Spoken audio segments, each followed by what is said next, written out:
Tout artiste est réceptif, qu'il soit musicien, qu'il soit peintre, il va recevoir cette intuition qui lui est chère et il sait qu'on n'est pas inspiré tout le temps.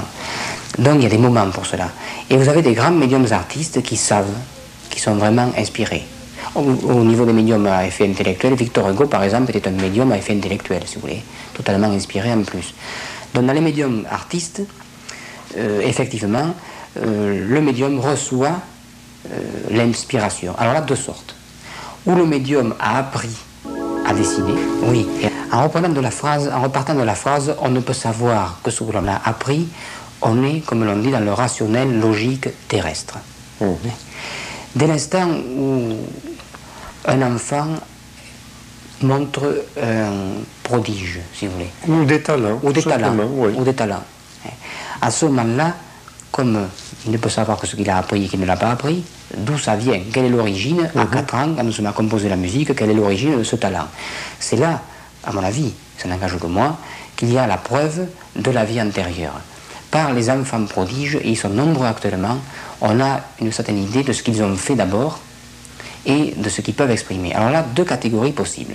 Vous avez, mettons, un enfant de 4 ans, prenons Mozart par exemple, qui composait très jeune sans avoir appris la musique. Vous allez me dire, il est né dans une famille de musiciens. C'est vrai, c'est vrai. Donc il a bénéficié d'un climat favorable qui allait comprendre son talent. Un musicien va vite repérer le talent. Donc il est né là-dedans. Et figurez-vous que j'ai eu une discussion avec un des avocats du pape de Rome, pas celui-ci, au niveau de Paul VI. On avait discuté et j'avais dit, mais enfin, vous êtes quand même au courant, parce que les conciles existent, les conciles sont là, il y a les textes quand même. Vous êtes quand même au courant de ce qui s'est passé au concile de Constantinople. Alors cet avocat de Paul VI, à l'époque, m'a répondu ceci. Le pape est bien au courant de cela, il le sait.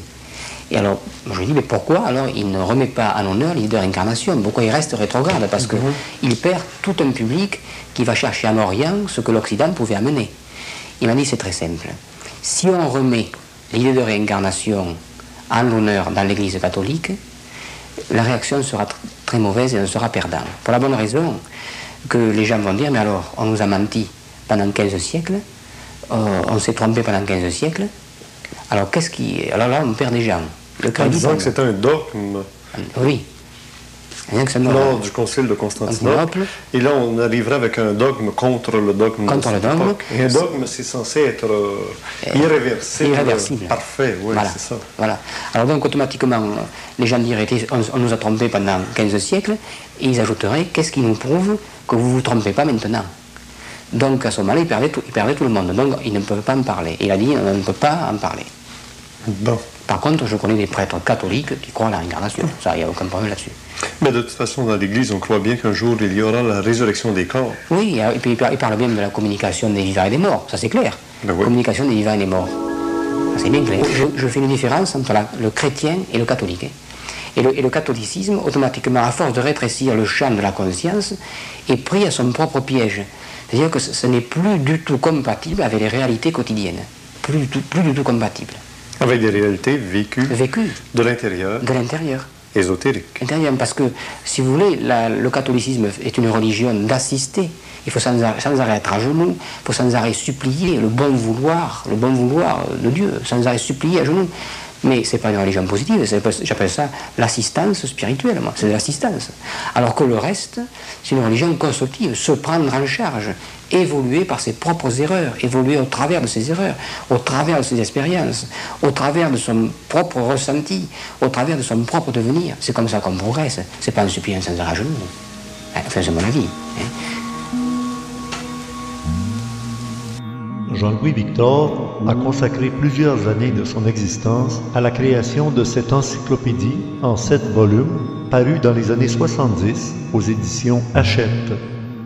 L'univers de la parapsychologie et de l'ésotérisme, dirigé par Jean-Louis Victor. 7 volumes, rares aujourd'hui, toujours une référence dans le domaine. Et maintenant, dans cette deuxième partie de cet entretien causerie avec Jean-Louis Victor, nous allons aborder le phénomène extraterrestre, le sens de la vie, et d'abord les religions, et répondra-t-il à la question « Quelle religion est la meilleure ?» Alors pour laquelle peut-on opter? Car effectivement, nous avons le choix. Et nous étudions aussi l'espace, donc nous étudions, nous sommes étudiés aussi. Seulement, il n'y a aucune considération au niveau cosmique par rapport à nous. Si ça vous intéresse, on verra pourquoi. Donc, il y a deux sortes d'extraterrestres. Vous avez les interplanétaires et vous avez les extraterrestres. Les interplanétaires sont des entités qui ont vécu sur Terre. Mais le but de mes recherches actuellement, c'est d'essayer avec quelques éléments de définir ce que c'est qu'un destin, comment ça fonctionne. Je vais donc vous donner quelques éléments. Comment fonctionne un destin dans ce jeu de la vie? Un destin, vous l'avez dit justement, est un programme prédéterminé.